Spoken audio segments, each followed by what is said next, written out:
Happy What in the Wednesday, and welcome to another edition of What in the World News. Ever forgotten your phone somewhere? Then you surely know the feeling of panic that overcomes you when you don't know if it'll either be stolen or your personal pictures are going to end up in my other web series. Well, Eddie Diaz wasn't having that. Realizing he left his phone at the West Palm Beach station, the Florida man pulled the emergency stop cord, ran, and jumped from the train's front passenger door. Sounds like a scene from Taken, but like he forgot his daughter or something. As he jumped, he lost his footing, slipped, and landed hard on the southbound platform, severely injuring his head. At the scene, Diaz was unable to speak, however, could respond by moving his mouth. But as of this moment, he's in critical condition. Who else wants to know what was on that phone, huh? Oh, was this guy like a super spy or something? And of course, the incident delayed all the passengers for about 2 hours. So much for efficient transportation, huh? This is why America's falling behind people right here. There's now not only a reason to feel bad for newborns in China, but teenagers also. A few Chinese middle and high schools have made tireless efforts to discourage romance between students,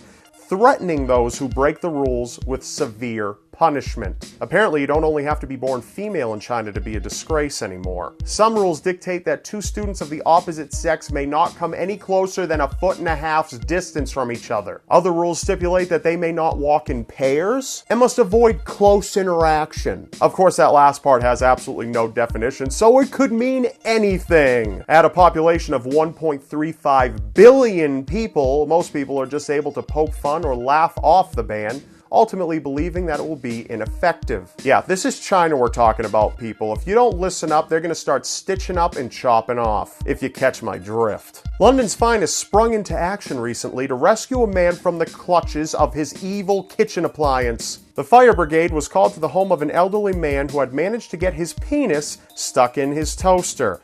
Nothing strange about that whatsoever. Is that not how you're supposed to use toasters?